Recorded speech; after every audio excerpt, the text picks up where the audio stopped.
Today we are going to start with a new chapter, chapter number 9, Force and Laws of Motion, session 1. In this chapter we will study about force and the laws of motion. Actually there are 3 laws of motion and that is given by Sir Isaac Newton.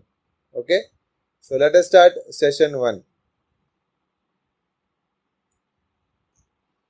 In the previous chapter, we described the motion of an object along a straight line in terms of its position, velocity and acceleration.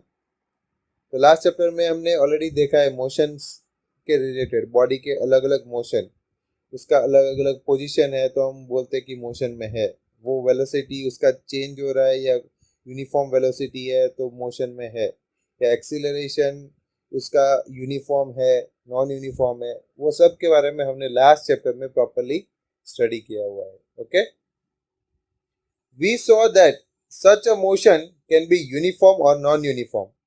तो uniform motion भी हो सकता है, non uniform motion हो सकता है, उसके graphs भी हमने देखे हुए हैं. We have not yet discovered what causes the motion.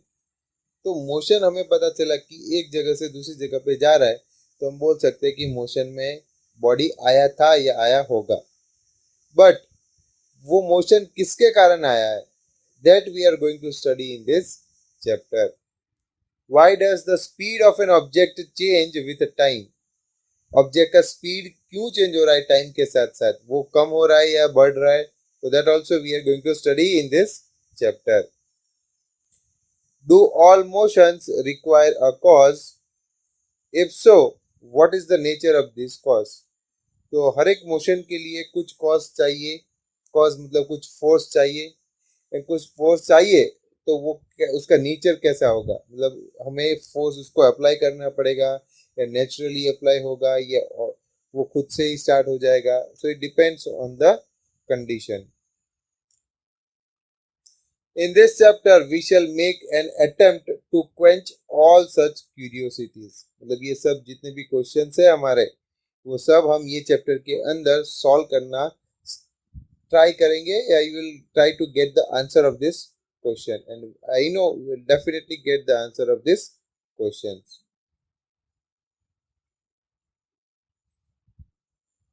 For many centuries, the problem of motion and its causes had puzzled scientists and philosophers.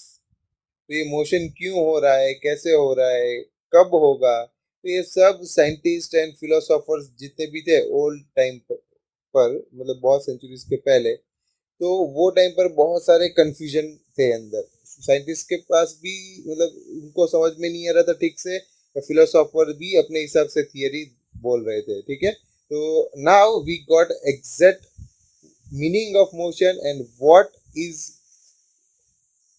the reason behind motion. A ball on the ground, when given a small hit, does not move forever. Such observations suggest that rest is the natural state of the object. तो कोई भी ball ground के ऊपर है और उसको थोड़ा सा हमने हिट किया है तो इट विल स्टार्ट मूविंग. वो बॉल एक जगह से दूसरी जगह पे मूव करना स्टार्ट करेगा, बट वो कंटिन्यूसली नहीं मूव करेगा. After some time, after travelling some distance, the ball will automatically stop. Right, ये आप सबको पता है कि बॉल को हमने थोड़ा सा झटका दिया तो आगे तक जाएगा, एक पॉइंट पे आके वो रुक जाएगा. This remained the belief until Galileo Galilei and Isaac Newton developed an entirely different approach to understand motion. तो ये जो था थियरी वो थी, मतलब सबको ठीक से पता नहीं था, ये चीज के बारे में प्रॉपर रीजन नहीं दे पा रहे थे. तो Galileo Galilei and Isaac Newton ने एक प्रॉपर थियरी दिया, तब तक सबको कंफ्यूजन ही कंफ्यूजन था. ओके, एंड फिर बाद में इनके थियरी के बाद सबको मोशन के बारे में थोड़ा सा पता चलना स्टार्ट हुआ, एंड फिर बाद में नई नई डिस्कवरीज होती गई, नए नए लॉज आते गए. In our everyday life, we observe that some effort is required to put a stationary object into motion or to stop a moving object. तो हमें पता ही है कि डेली कोई भी चीज जो स्टेशनरी है उसको मूव करने के लिए हमें कुछ एफर्ट चाहिए, कुछ उसके ऊपर कुछ एफर्ट लगाने पड़ते हैं। या कोई भी ऑब्जेक्ट मूविंग है तो उसको स्टॉप करने के लिए कोई एफर्ट चाहिए जिससे हम उसको स्टॉप कर पाए, मतलब स्टेशनरी को मूवमेंट दे पाए या मूविंग ऑब्जेक्ट को स्टॉप कर पाए। वो दोनों के लिए हमें कुछ एफर्ट लगाने की जरूरत पड़ेगी। We ordinarily experience this as a muscular effort and says that we must push or hit or pull on an object to change its state of motion. तो स्टैंडर्ड 8 में आपको मैंने पढ़ाया था कि what are the effect of a force when you apply force on any object, what can happen. So four things can happen. It can change its speed, it can change direction, it can change its velocity, मतलब shape and size भी change होता है। तो ये अलग अलग आपको 4 points मैंने बताए थे, राइट। तो इसमें भी वही चीज हो रही है कि कोई भी स्टेशनरी ऑब्जेक्ट है, we can change the state of the motion of an object, मतलब स्टेशनरी से मूविंग कर सकते हैं, मूविंग से स्टेशनरी कर सकते हैं। तो ये 4 पॉइंट्स थे द इफेक्ट ऑफ फोर्स। तो यहाँ पे भी हम मस्कुलर फोर्स अप्लाई करके कोई भी मूविंग ऑब्जेक्ट को स्टॉप कर सकते हैं, या कोई भी एक स्टेशनरी ऑब्जेक्ट है उसको मस्कुलर फोर्स अप्लाई कर मस्कुलर एफर्ट अप्लाई करके उसको मूव करवा सकते हैं, राइट। सिंपल एक एग्जांपल दे दूं आपको दोनों का कि स्टेशनरी ऑब्जेक्ट जैसे कि हॉकी का बॉल, गोल्फ, तो कोई भी प्लेयर उसको स्टिक से हिट करता है उसके बाद ही वो आगे मूव होता है, मतलब स्टेशनरी को आपने मस्कुलर फोर्स अप्लाई करके मूविंग कर बना दिया। फिर विकेट कीपर क्रिकेट के अंदर कि बॉल कितने स्पीड से बॉलर फेंक रहा है, बैट्समैन ने लीव किया, बॉलर गया विकेट कीपर के पास, तो बॉल मूविंग है, उसने अपना मस्कुलर फोर्स अप्लाई करके बॉल को स्टेशनरी कर दिया, राइट। तो यहाँ पे हम मस्कुलर फोर्स अप्लाई करते हैं। The concept of force is based on this push, hit और pull। ये जो फोर्स के बारे में हम पढ़ने वाले हैं वो क्या है, ये एक टाइप का पुश है या हीट है या पुल, हम ये तीनों में से कुछ भी एक बोल सकते हैं। इन शॉर्ट हम बोलते हैं कि force is nothing but push और अ पुल, ऐसा बोलते हैं फोर्स का definition. Now let us ponder about a force. What is it? In fact, no one has seen, tested और फेल्ट अ फोर्स। तो आपने कभी किसी को मतलब फोर्स को टेस्ट किया है, स्वीट है, सॉल्टी है? नहीं। आपने देखा है फोर्स को? नहीं। आपने फील किया है? तो यस, यू कैन फील कि आपको किसी ने धक्का दिया तो वो आपको लग रहा है कि एक टाइप का फोर्स आपने फील किया होगा, right. However we always see और feel the effect of force. हम जनरली उसका इफेक्ट मतलब फील कर सकते हैं एंड देख भी सकते हैं। मान लो कि एक आदमी किसी और को धक्का दे रहा है तो हम देख सकते हैं कि हाँ वो पहले स्टेशनरी था, उसको उसने पुश किया तो वो आगे गया, मतलब हमने देखा भी, और जब भी हमें कोई धक्का देता है तो हमें फील होता है, right. Pushing, hitting and pulling of the object are always of bringing objects in motion, that is figure 9.1. They move because we make a force act on them. तो ये जो अब थिंग्स आप यहाँ पे एग्जांपल्स देख रहे हो कि ये सब चीजें जहाँ पे आप डेली, आपको पता नहीं है बट डेली आप कोई ना कोई वे से आप उसको फोर्स अप्लाई कर रहे हो। यहाँ पे आपको ट्रॉली मूव कर रहे हो तो मतलब we are pushing it actually, right. फिर यहाँ पे आप ड्रॉअर का एक रैक खींच रहे हो तो वो क्या है, pulling it. Now here you are again hitting the ball, you can say hitting it, right? So daily you are performing different type of actions like pulling, pushing and hitting, which are nothing but the force. Generally if you pull the door, push the door, that is also one type of force which you are applying to close and open the door. देखिए बहुत simple सा chapter है, बहुत easy है, just आपको force का meaning ये session के अंदर पढ़ना है और आगे जाके हम देखेंगे बैलेंस अनबैलेंस फोर्स क्या है. From your studies in earlier classes, you are also familiar with the fact that a force can be used to change the magnitude of a velocity of an object. That is, to make the object move faster or slower, or to change its direction of motion. जो भी मैंने आपको बताया कि standard 8 में आपने force वाले chapter के अंदर इफेक्ट ऑफ फोर्स पढ़ा था. तो यहाँ पे हमने उसका ही दो चार पॉइंट्स है, उसमें से दो तीन पॉइंट यहाँ पे हम यूज कर रहे हैं कि it can change the magnitude of velocity. मतलब वेलोसिटी बढ़ा सकता है या कम कर सकता है. मतलब जो ऑब्जेक्ट है वो उसको हम स्लो करवा सकते हैं या फास्ट कर सकते हैं. उसको पीछे से धक्का देंगे तो वो फास्ट मूव होगा, उसको पीछे से खींचेंगे तो वो स्लो हो जाएगा. राइट. उसका बॉडी डायरेक्शन भी चेंज करते हैं. मान लो कि कोई क्रिकेट बॉलर ने बॉल फेंका है, बॉलर एक ही डायरेक्शन में आ रहा है. राइट. बॉल एक ही डायरेक्शन में आ रहा है और फिर जो बैट्समैन है उसने डायरेक्शन बॉल का चेंज कर दिया. He hit the ball with the bat and changed the direction. Direction change हो सकता है फोर्स अप्लाई करने के बाद. राइट. तो ये सब हमने स्टैंडर्ड 8 में पढ़ा हुआ है. We also know that a force can change the shape and size of the object. तो शेप एंड साइज भी चेंज होता है, जो अभी हमने थोड़ी देर पहले मैंने बताया था. तो कैसे होता है? तो let us see one example of it.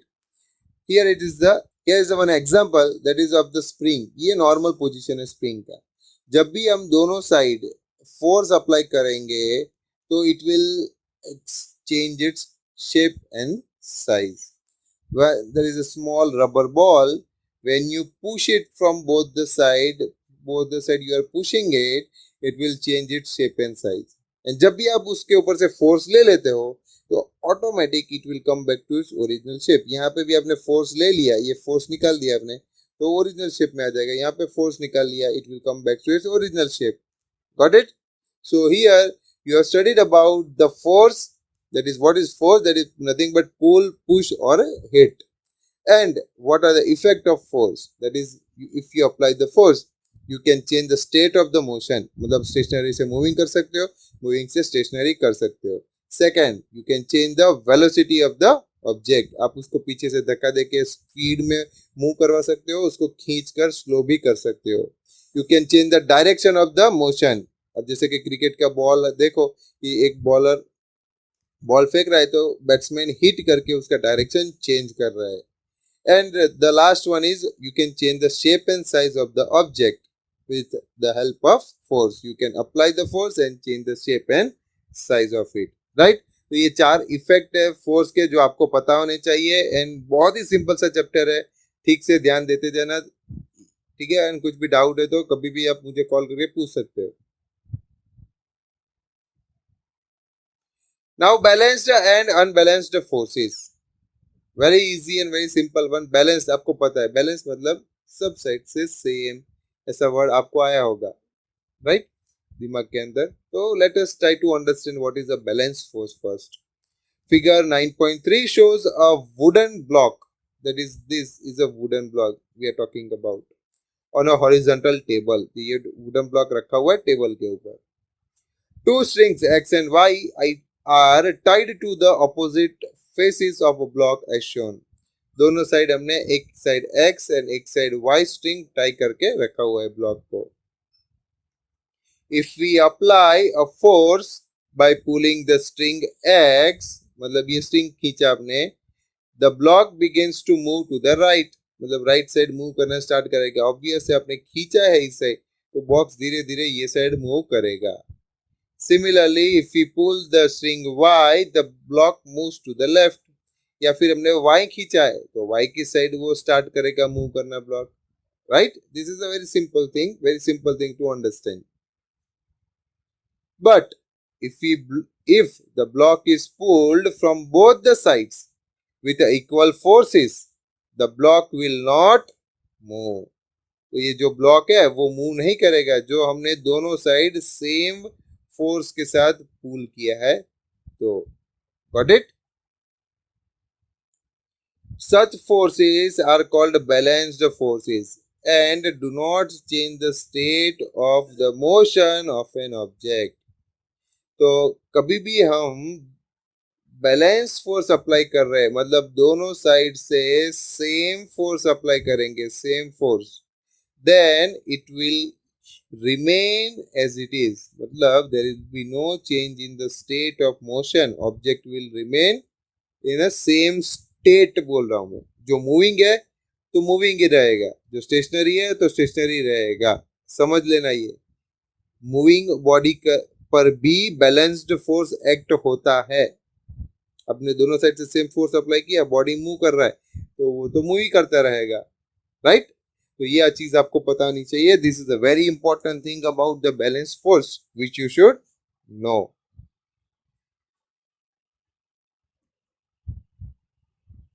Now let us consider a situation in which two opposite forces of a different magnitudes pull the block. अब हम ये एग्जांपल के अंदर हमने बैलेंस फोर्स समझ लिया, हमने एक्स जो फोर्स था इसको वाई, दोनों को इक्वली फोर्स, दोनों साइड हमने इक्वली फोर्स अप्लाई किया, तो what will happen that block didn't move, वो अपनी जगह पर ही रहा। अब यहाँ पे ऐसा केस होगा कि हम कोई भी एक साइड ज्यादा फोर्स अप्लाई करने वाले हैं। In this case, the block would begin to move in the direction of the greater force. मान लो कि यहाँ पे जो x है वहां पे ज्यादा फोर्स है, ग्रेटर फोर्स, राइट, एंड यहाँ पे लेसर फोर्स, तो block will start moving towards this side. तो यहाँ पे ये आप बोल सकते हो कि एक साइड कम फोर्स है, एक साइड ज्यादा फोर्स है, तो this is unbalanced force, and thus two forces are not balanced and the unbalanced force act in the direction of block move. तो अनबैलेंस फोर्स कौन से डायरेक्शन में एक्ट होगा, तो यहाँ पे कब हम अनबैलेंस बोलेंगे, जब दोनों साइड फोर्स है वो बैलेंस नहीं होगा, मतलब सेम नहीं होगा, then we can say that it is a unbalanced force and the object will move in the direction of unbalanced force. मतलब अनबैलेंस फोर्स ये डायरेक्शन में है तो ऑब्जेक्ट भी ये डायरेक्शन में मूव करेगा। This suggest that N unbalanced force acting on an object brings it in motion. तो जो अनबैलेंस फोर्स है उसी के कारण ये पूरा ऑब्जेक्ट इस साइड मूव करना स्टार्ट करता है। Got it? So this is a very simple thing. Balance force होगा तो दोनों साइड सेम फोर्स है,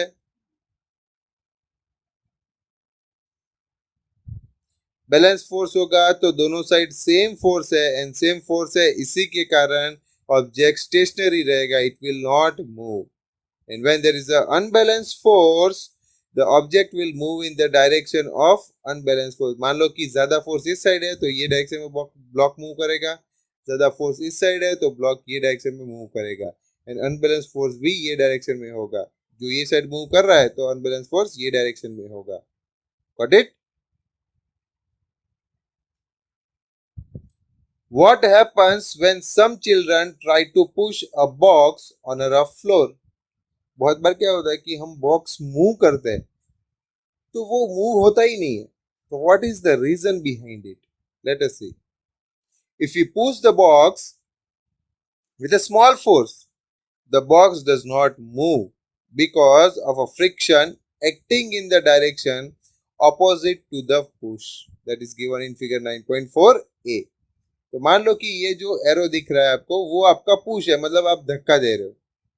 आपका जो धक्का है, आपका जो फोर्स है वो इतना ज्यादा नहीं है, आप हल्का सा पुश कर रहे हो, तो उसके सामने ये जो फोर्स है वो फ्रिक्शन फोर्स, ठीक है, तो फ्रिक्शन फोर्स ये डायरेक्शन में लग रहा है, तो ये फ्रिक्शन फोर्स है ज्यादा है एंड ये आपका पुश है वो कम है, इसीलिए बॉक्स आगे के डायरेक्शन में मूव नहीं होगा। This friction force arises between two surfaces in contact. In this case, between the bottom of the box and floor's rough surface. तो फ्रिक्शन फोर्स कब डेवलप होता है कि जब भी कोई भी दो सरफेस कांटेक्ट में है तो वहां पे फ्रिक्शन फोर्स प्रोड्यूस होता है। तो यहाँ पे ये जो बेस आपको दिख रहा है, base of the box and ये जो पूरा ग्राउंड है रफ सरफेस, उसके बीच में तो फ्रिक्शन फोर्स एक्ट कर रहा है, राइट। तो आपने पुश किया ये डायरेक्शन में तो फ्रिक्शन फोर्स भी यही ऑपोजिट डायरेक्शन में, जिससे ऑब्जेक्ट मूव नहीं कर पा रहा है, right, and therefore object remains stationary. It balances the pushing force and therefore the box does not move. And ये जो फोर्स है फ्रिक्शन फोर्स, ये पुशिंग फोर्स को बैलेंस कर रहा है, right, and therefore box is stationary. Now we can see in the figure 9.4 force है जो थोड़ा सा हमने बढ़ा दिया है. We have increase the force in the figure 4.9.4 B. The children push the box harder but the box still doesn't move. उसने थोड़ा और हार्ड फोर्स अप्लाई किया बट बॉक्स मूव नहीं कर रहा है. Reason is this is because the friction force still balances the pushing force. मतलब अभी भी ये सरफेस एंड नीचे के फ्लोर का जो फ्रिक्शन फोर्स है वो अभी भी आपके पुश से ज्यादा है. इतना समझना है कि कब तक बॉक्स मूव नहीं कर पाएगा, जब तक आपका पुश फ्रिक्शन फोर्स से कम है तब तक ये बॉक्स आगे के डायरेक्शन में मूव नहीं करेगा. ये आपको पता होना चाहिए. If children pushes the box harder still, मतलब यहाँ पे ऑलरेडी उनका फोर्स है और एक्स्ट्रा फोर्स अप्लाई किया, the pushing force becomes bigger than the friction force. तो ये पुशिंग, ये जो फ्रिक्शन फोर्स है तो उसके अंदर ये फोर्स और ये फोर्स मतलब ज्यादा हो गया है, ये पुशिंग फ्रिक्शन से भी ज्यादा हो गया. At this point unbalance force ये बॉक्स के ऊपर आया. एंड अनबैलेंस फोर्स कौन सा डायरेक्शन में है, यहाँ पे डायरेक्शन ये ज्यादा है, इसलिए बॉक्स ये डायरेक्शन में मूव करेगा. There is unbalance force so the box starts moving. Understood. तो ये डायरेक्शन में फोर्स अभी बढ़ गया एंड फ्रिक्शन जो था उसको मतलब उसका सामना कर लिया है पुशिंग फोर्स ने, और ये दोनों ने मिलाकर पुशिंग फोर्स को इतना बढ़ा दिया कि फ्रिक्शन फोर्स छोटा हो गया, right, and therefore box started moving. That is because of unbalanced forces. Got it? So this was a very important thing which you should know, balanced force and unbalanced force. What happens when we ride a bicycle? When we stop pedaling, the bicycle begin to slow down. This is again because of a friction forces acting opposite to the direction of motion. तो जब भी हम cycle ride कर रहे हैं, हमने 5-10 बार pedal लगा लिए साइकिल के, तो वो कंटिन्यूसली मूव करता रहेगा क्या? नहीं, it is not like that. आपने 10-15 पैडल लगा दिए, थोड़ा डिस्टेंस ट्रैवल करके वो धीरे धीरे धीरे स्लो हो जाएगा एंड एक पॉइंट के बाद वो स्टॉप हो जाएगा. तो उसका भी रीजन है फ्रिक्शन.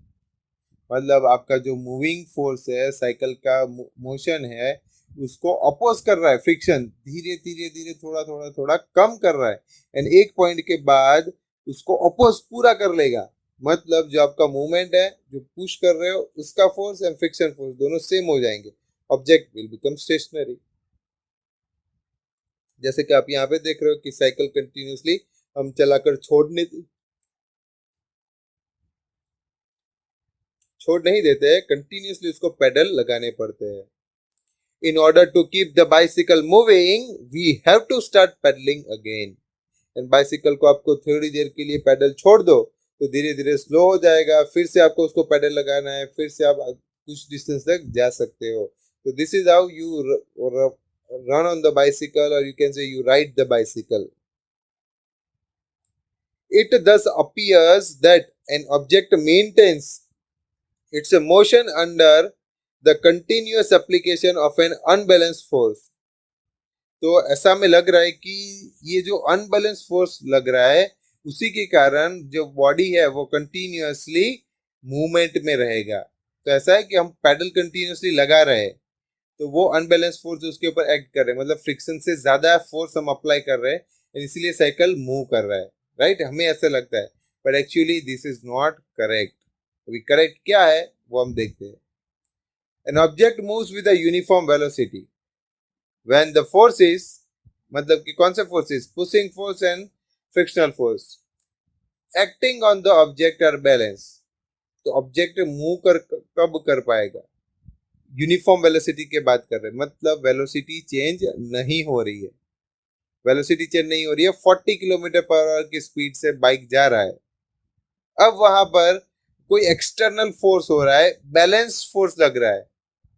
ओके, तो आप जा रहे हो ये डायरेक्शन में, ठीक है, आपका ये व्हीकल है, मान लो रफ डायग्राम दिखा रहा हूँ, ये व्हीकल है आपका, ये कार है, अब ये डायरेक्शन में जा रहे हो, तो आपको थोड़ा सा फोर्स ये डायरेक्शन में से मिल रहा है और थोड़ा सा फोर्स ये डायरेक्शन में मिल रहा है। यहाँ पे वाई है, यहाँ पे एक्स है, and actually X is equal to Y, मतलब दोनों फोर्स सेम है। तो ये जो फोर्स लगा वो क्या हो गया, बैलेंस फोर्स है। बट ये जो मोशन जो है वो सेम रहेगा, मतलब जो ऑब्जेक्ट स्टेशनरी होगा तो स्टेशनरी रहेगा, मूविंग है तो मूविंग रहेगा। क्यों? क्योंकि यहाँ पे मैं फोर्स अप्लाई कर रहा हूँ, तो ये फोर्स उसको निग्लेक्ट कर रहा है, मतलब उसको कैंसिल आउट कर रहा है। यहाँ पे मैंने फाई अप्लाई किया, 5 न्यूटन, तो यहाँ पे भी 5 न्यूटन, तो दोनों ने एक दूसरे का फोर्स कैंसिल आउट कर दिया। तो ऑब्जेक्ट का जो मोशन है वो जो है वो रहेगा, मूविंग है तो मूविंग रहेगा, स्टेशनरी है तो स्टेशनरी रहने वाला है। And there is a no net external force on it. तो मैंने यहाँ पे तो uniform force, sorry balance force लगाया है एक्स एंड वाई से, ठीक है, कोई एक्सटर्नल फोर्स है नहीं, अनबैलेंस फोर्स है नहीं, फिर भी बॉडी मूविंग है। Got it?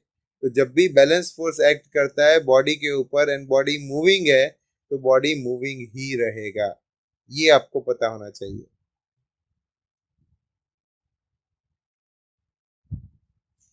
If an unbalanced force is applied on an object, there will be a change in either in its speed or in the direction of its motion. तो कभी भी हम unbalance force apply करते हैं तो object की speed change होगी या तो ऑब्जेक्ट का डायरेक्शन चेंज होगा। अंडरस्टूड? क्योंकि वो एक्स्ट्रा फोर्स है जो ऑब्जेक्ट की स्पीड चेंज करता है या डायरेक्शन चेंज करता है। Thus, to accelerate the motion of an object, an unbalanced force is required. उसको एक्सेलरेट करने के लिए हम अनबैलेंस फोर्स देते हैं। यूनिफॉर्म वेलोसिटी से मूव करना है तो अनबैलेंस फोर्स की जरूरत नहीं है, क्योंकि एक बार मूव कर रहा है वो, तो अनबैलेंस फोर्स के बिना भी वो कंटिन्यूसली मूव कर पाएगा। मतलब बैलेंस फोर्स होगा तो भी वो मूव करता रहता है।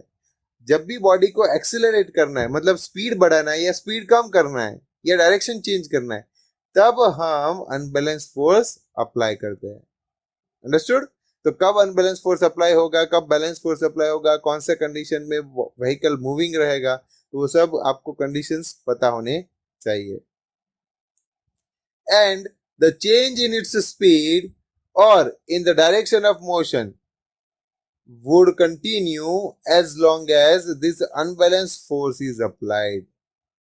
तो ये जब भी ये चेंज इन स्पीड जो है वो कंटिन्यूअसली होता रहेगा, and the change in speed और in the direction of motion would continue, continuously उसका स्पीड चेंज होता रहेगा या डायरेक्शन चेंज होता रहेगा।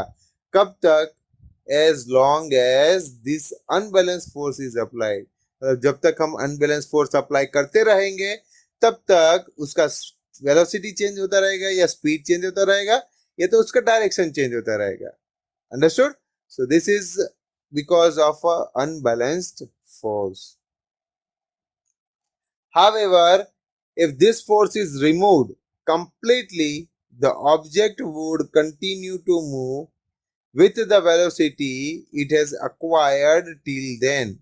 तो हमने ये अनबैलेंस फोर्स छोड़ भी दिया तो भी वो बॉडी अपने आप से आगे मूव करता ही रहेगा, उसके पास जितना भी वेलोसिटी गेन करना था, मान लो कि हमने उसको धक्का दे दे के अनबैलेंस फोर्स दे दे के उसके 60 मीटर पर सेकंड की स्पीड कर दी है, वेलोसिटी कर दी है, तो वही स्पीड से वो मूव करता रहेगा आगे। तो this was all about the first session of chapter 9।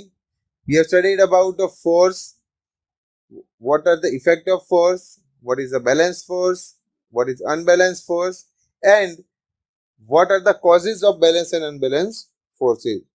Okay, please revise this session again before starting session 2 from the textbook.